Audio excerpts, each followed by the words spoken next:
குட்டீஸுக்கெல்லாம் ரொம்ப ஹெல்த்தியான சூப்பரான லஞ்சு மெனு செய்முறை பார்க்கலாம். டேஸ்ட்டு அட்டகாசமாக இருக்கும். கண்டிப்பாக ட்ரை பண்ணி பாருங்கள். சிறுதானியத்தில் எந்த ரைஸ் வேணாலும் நீங்கள் எடுத்துக்கலாம். நான் வந்துட்டு குதிரைவாளி அரிசி எடுத்திருக்கேன். 1 கப்பு குதிரைவாளி அரிசியும் 1/2 கப்பு மைசூர் தாலும் எடுத்திருக்கேன். தண்ணி போட்டு கழுவிக்கலாம். அதோட மஞ்சள் பூசணிக்காயை நான் வந்துட்டு சீச்சி வச்சுருக்கேன். அதுவுமே போட்டுக்கிட்டு கொஞ்சமாக சீரகம், கொஞ்சமாக மஞ்சத்தூள், உங்களுக்கு தனி மிளகாய் தூள் வேணும்னா லைட்டாக போட்டுக்கலாம், வேணும்னா அவாய்ட் பண்ணிக்கலாம். தேவையான அளவுக்கு உப்பும் போட்டுக்கிட்டு இந்த கப்பில் வந்துட்டு குதிரைவாளி அரிசி நான் எடுத்திருக்கேன். அதே மாதிரி 1/2 கப்பு மைசூர் தாலும் எடுத்திருக்கேன். இது ரெண்டுத்துக்குமே ஈக்குவலாக சேர்ந்து 6 கப்பு நான் தண்ணி விட்டுருக்கேன். 1க்கு 3 கப்பு கணக்கு பண்ணி 6 கப்பு அளவுக்கு தண்ணி விட்டுருக்கேன். 5 விசில் விட்டுட்டு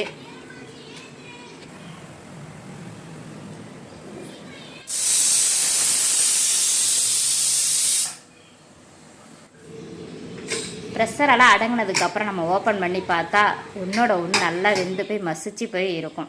அப்படியே ஒரு கரண்டியை வச்சு நல்லா கிண்டி விட்டுருவோம் சூட்டோடவே. குழந்தைங்களுக்கு வாசனையாக இருக்கிறதுக்கும் உடம்புக்கு ரொம்ப ஹெல்த்தியாக இருக்கிறதுக்கும் லைட்டாக கொஞ்சமாக பெருங்காயத்தூள் போட்டு அதுவுமே 2 கிண்டி விட்டுக்கலாம். உங்களுக்கு தேவைன்னா நீங்கள் நெய்யோ அல்லது வெண்ணெயோ போட்டு சேர்த்து குழந்தைங்களுக்கு கொடுத்துட்டு வந்தால், சிறுதானியம் குழந்தைங்களேருந்தே நம்ம சேர்த்துக்கிட்டு வந்தோம்னா உடம்புக்கு ரொம்ப நல்லது. 1 வயசு குழந்தைங்களேருந்து 5 வயசு குழந்தைங்களுக்கு வரைக்குமே இந்த லஞ்சு சூப்பராக இருக்கும். ஹெல்த்தியும் கூட. கண்டிப்பாக ட்ரை பண்ணி பாருங்கள்.